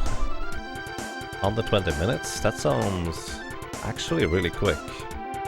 I'm curious about that now. I usually like to look up runs, or speedruns for that matter, for games that I've completed casually.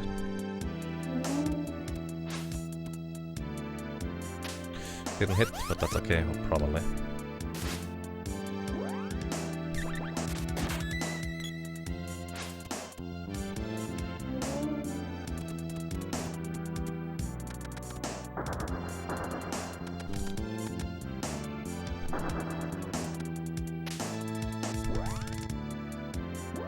Sure.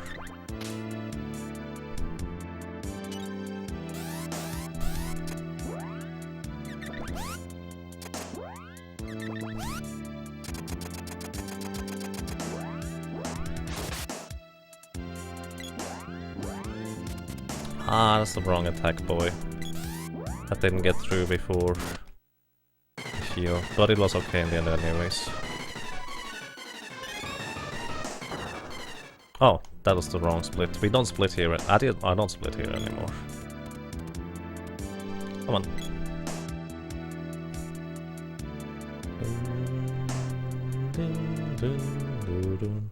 What do I think of Earthbound? It's a really quirky and odd game. I absolutely see why so many people like... not just like it, but love it. It's really good. It's not quite up my alley, to be honest, but it's really good overall. So, just to make sure that I can actually hit hexes.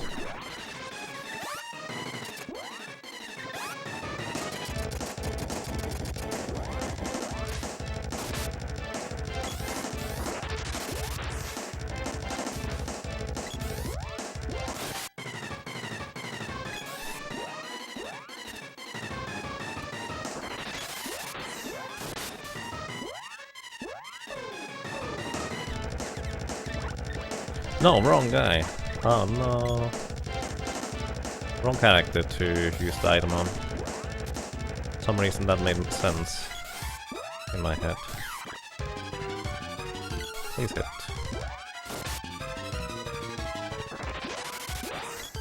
Okay, thank you.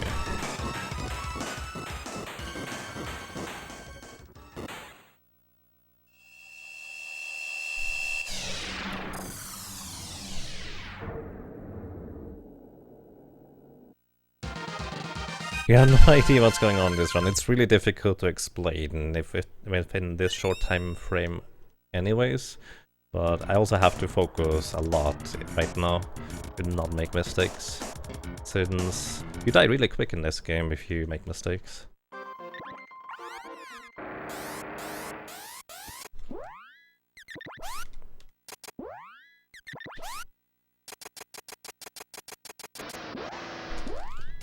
Yes, okay.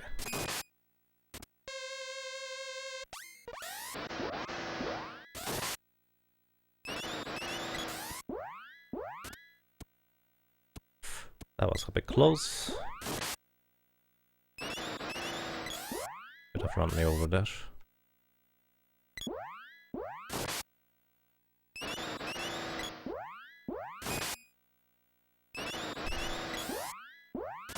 There we go, alright. If you would like to have a full commentary run, my HDQ run from 2016 is probably as complete as it gets with some minor change. Well, actually, kind of major changes in a sense, since there are new things.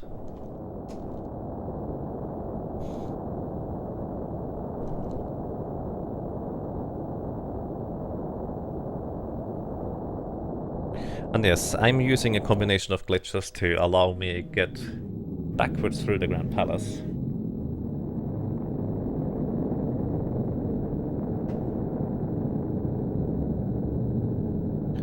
Essentially defeat the bosses in here that I shouldn't defeat yet. And now we unlock the Mana Fortress in the sky, which we shouldn't be able to enter, but we enter anyways.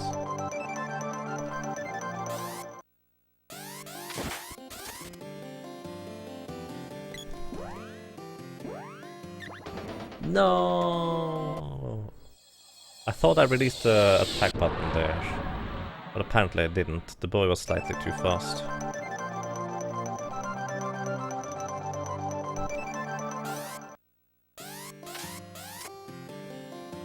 There we go. That lost me like 10 seconds?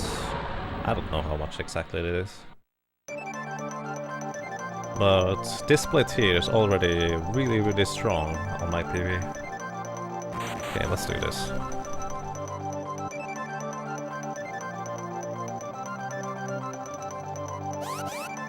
We skipped the barrier event that normally sends you away from the Mana Fortress because you're not strong enough.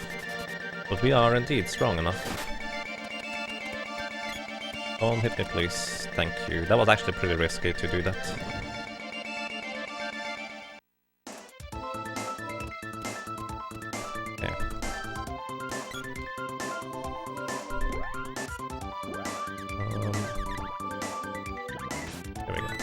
I always have to think what combination of buttons I need to press here.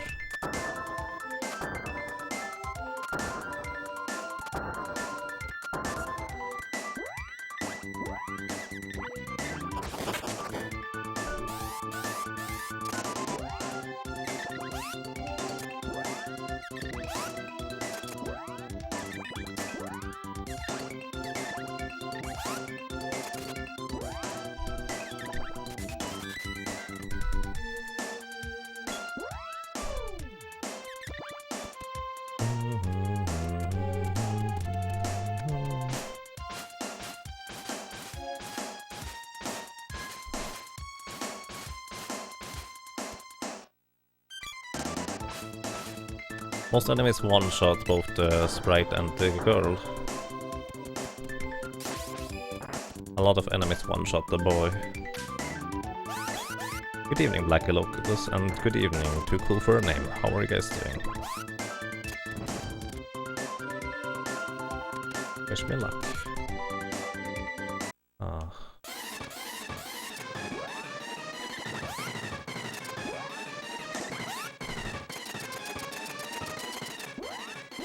It is side. Oh!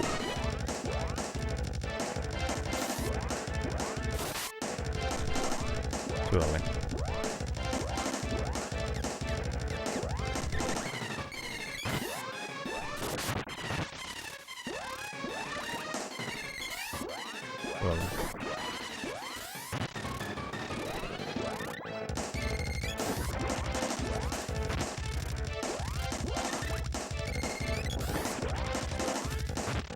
Come on, hit please, boy.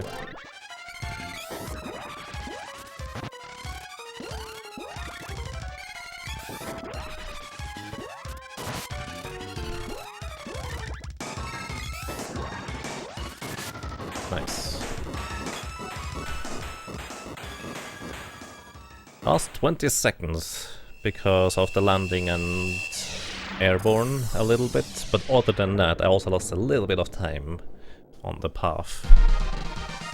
But Buffy fight was actually really good. I guess I was a bit unlucky with the hits missing so often, but overall this was a really solid segment, with just me missing the sword attack ones, basically.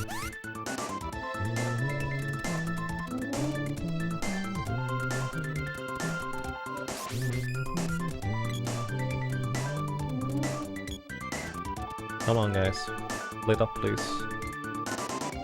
Oh boy. That's bad.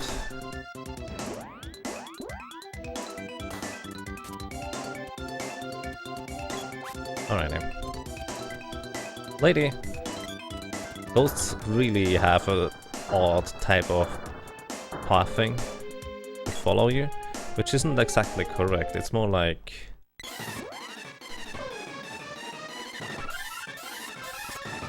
have a more normal type of pathing. I set both the sprite and the boy to be relatively close to the slime right now.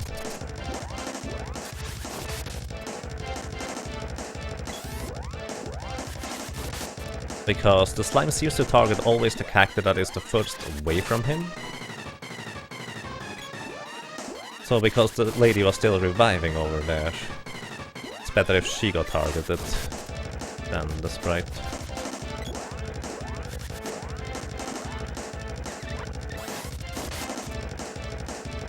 Also level 2 spear attack works out really nice in terms of timing to hit him whenever he is not immune to spells.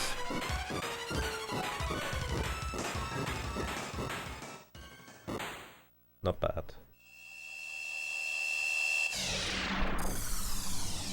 And greetings, Radaf, how are you doing? And greetings to you, Koladola. Hope you guys are doing well.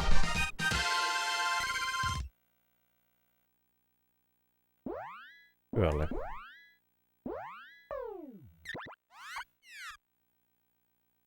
Changing the border is not necessary, you just need to enter full screen menu. But I tried to sneak in one anyways. Just because I can.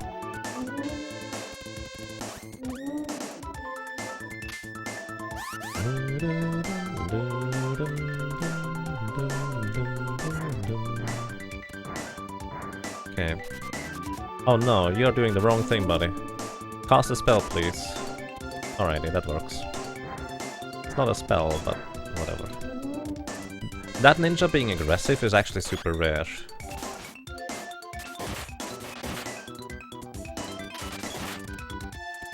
Also, him summoning 2 frost wolves is also kind of odd. I think I'm going to get a metal crab in this room here.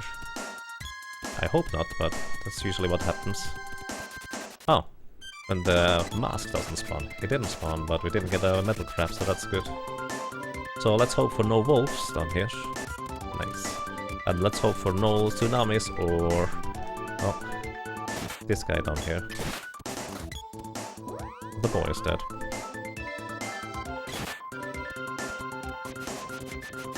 They really don't like the boy. Wow! They decided to hit the lady as well. I didn't see whether there was a second Terminator over there, so I decided to wait with the sprite instead of just go. How many? 3, 2, 1. That was a pretty rough run through that area, but we can gain a ton of time on the boss fight.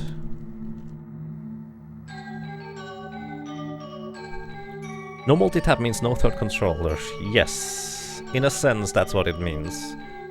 No multitap is a bit more specific than that, because being able to use the, or more specifically activate or deactivate the third controller as in tell the game whether there is 2 or more than 2 controllers connected at a time, has implications on the gameplay that saves you up to 4 minutes.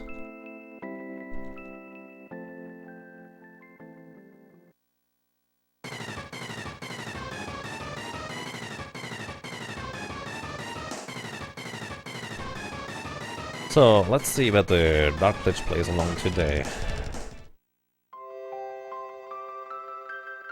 Yesterday he actually played along really well, but I was slightly off center probably, and he managed to escape from the instant headbang, which was pretty unfortunate actually.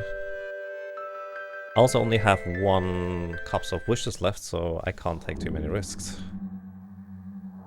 Or I can, and I just die if I mess up.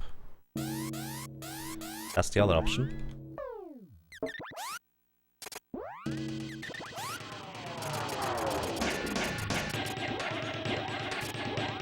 Surely.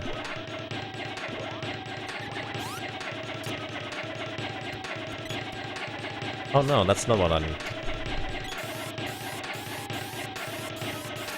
He decides to not go for the headbang after instant disappearing. That is actually pretty disappointing.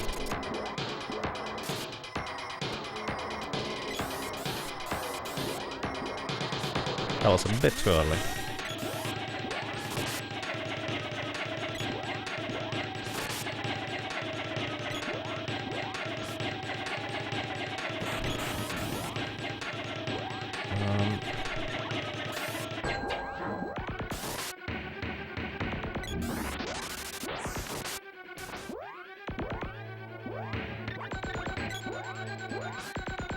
I think I needed to wait a little bit longer until Darklich was vulnerable again. Since while he's casting a spell, you cannot actually hit him.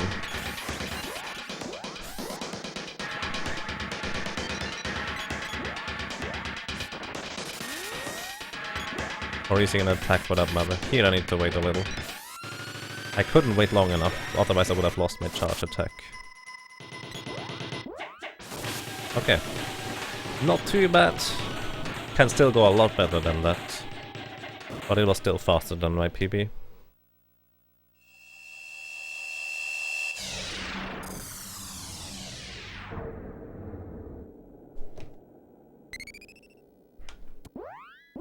Wrong stuff.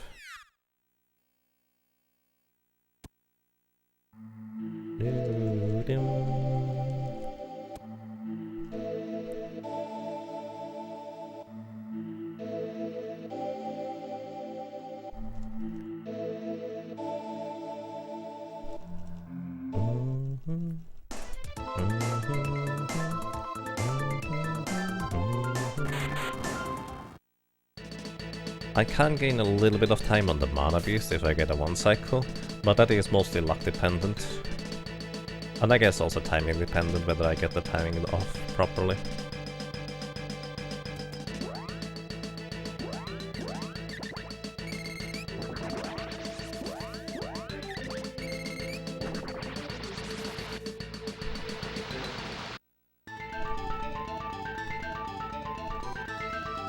At this rate I'm going to get close to my multitap record. I'm not sure about that, maybe. It's still a bit off than that.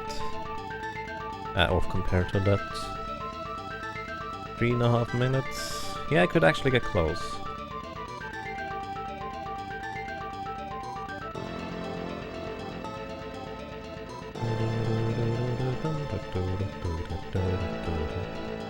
The thing is, the multi-tap record isn't all that great either, since I've gotten a record with the Metal Mantis skip and other stuff. Which wasn't all that clean of a run compared to the run that I had before that, which didn't include those new skips.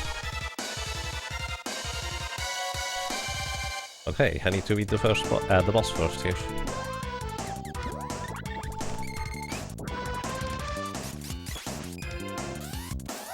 Still plenty of opportunity to mess up.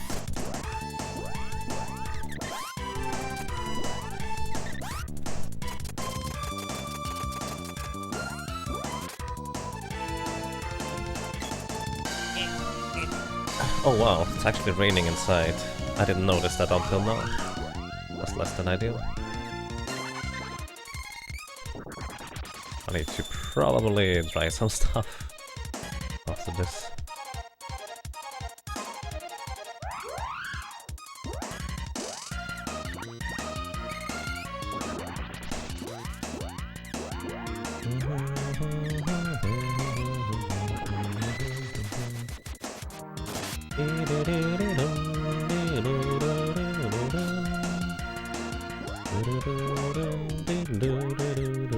Oh, too early.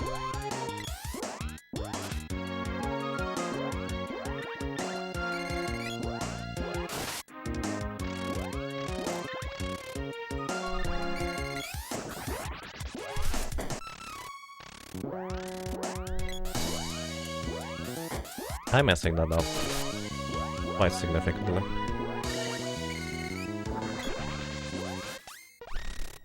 Alrighty. I just officially messed it up quite royally. That doesn't help.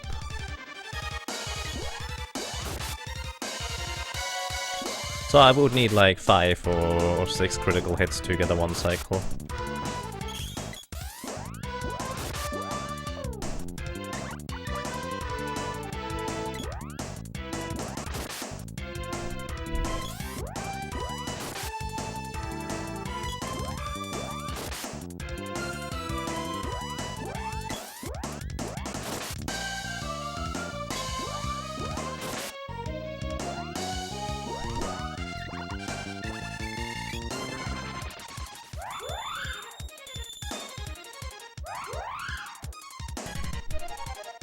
If I got a 1 cycle there, I would have likely broken the record there for multitap, but I really messed it up with the timing completely. I think I actually cast the spell of the sprite when I should have attacked with the bow instead. So that didn't make a whole lot of sense. Inside, well, I mean, it's raining into the interior. 1, 2, 3, 4. Yeah, I needed 6 critical hits total for this to still be a 1 cycle. But hey, at least it's an acceptable time for once.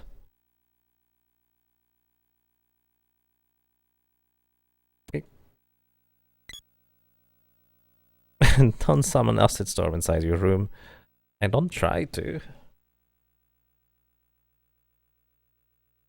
Okay, actually it didn't actually rain inside yet. It is not technically raining, it's just a few drops. Well, that's good.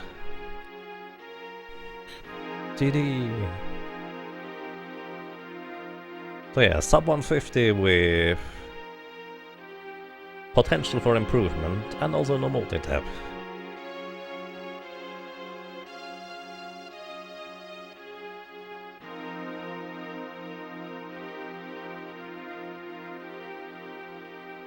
Are there any tricks you can only do with multitap, or is it just a lot of minor time saves that add up? It is both a lot of minor time saves, and also some tricks that you can only do with a multitap. GD. Thank you guys, I appreciate that.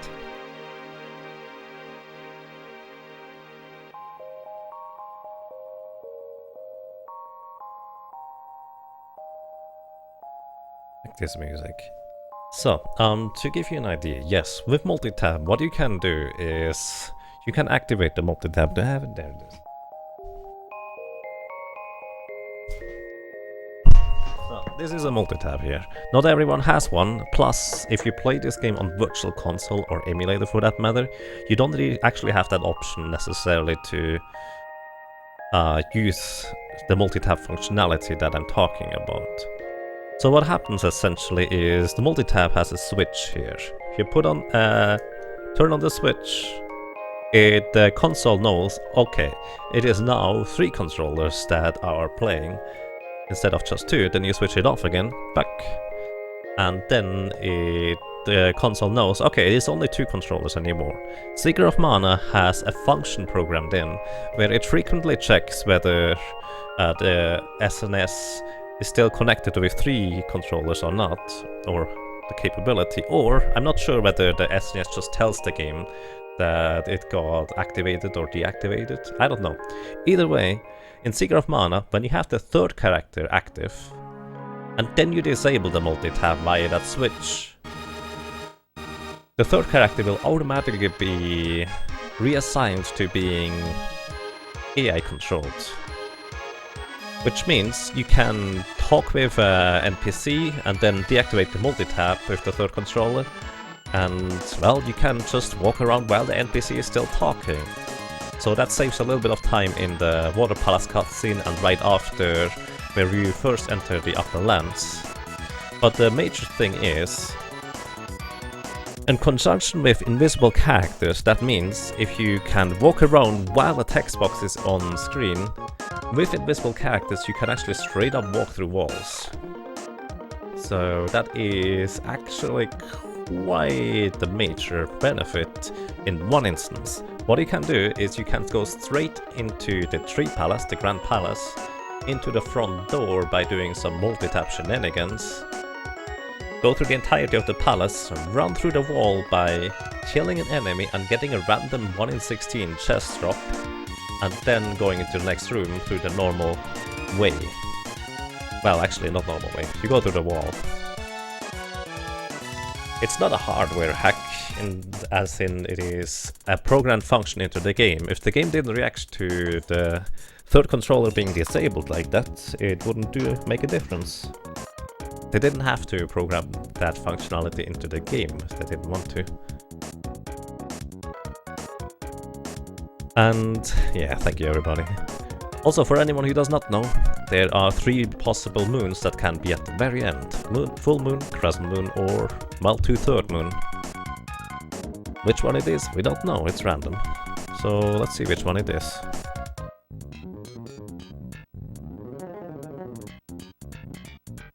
Anquai Ablabibi will only rip if at least 2 other people manage to get past him.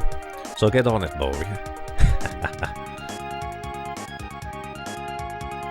Yeah, the thing is, up until recently, multitap was just minor time safe, with a lot of little things that actually needed quite a bit of technique to be able to take advantage of. And also the cutscenes I was talking about, which saves about a total of 20 to 30 seconds if you do it well. But the thing is, since we discovered going through the Grand Palace, we wanted to essentially have a reason to not go through the Grand Palace, since farming for a 1 in 16 chest drop to be able to run through the wall is no fun. So we decided to finally split up the category into multitap and no multitap. Honestly, that is my main reason as to why I was for splitting up the categories. I did not want to farm for the chest drop, that's just silly.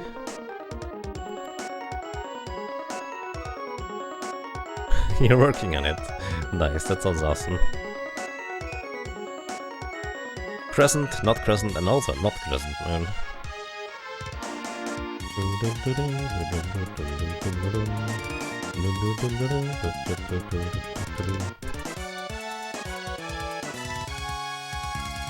Wait. Bam bam.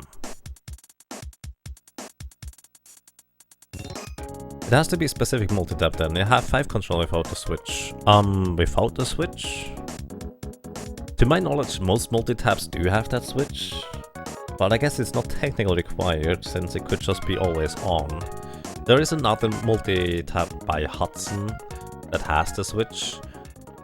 I know Stinger has that one, I actually don't really know about many other multitaps. There is the cheapest multitap you can get on eBay, which I believe is the Bomberman multitap. I don't know whether that has a switch or not. Is there any SNES game using more than 3 controllers? Yes. There's a weird game called Zool that I think you can do 4 players in. I believe there is a Bomberman game that you can go up to 8 or even 16 players? Question mark. And I think there are a few more.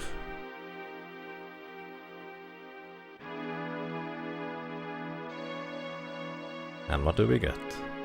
A nice little crescent moon. Okie dokie. Well, I'm actually pretty satisfied with this run for now. Obviously, what happened at the fire gigas earlier is very easily improvable. Although the split up until Spiky was actually pretty decent. The early game can still overall be a bit more solid, better improved. But if you get a bit more luck on the vampire, if you clean up the doppelganger split really, and also a dark glitch I guess, could just give us a bit better luck. Buffy could give us a bit better luck. On the Mana Beast 1 cycle, you can push this time all the way to 145 or 146 even if you're really dedicated to it. But I need competition to add motivation, personally. Either way, that's that for now. Ladies and gentlemen, I'm going to switch over to routing Tales of Fantasia. So if you were here for just Seeker of Mana or just speedrunning specifically, not routing, then thank you very much for watching. Thank you for sticking around and hanging around. I will be taking a little bit of time to switch over to the next game. Be right back. Also enjoy the ending screen for a little while longer.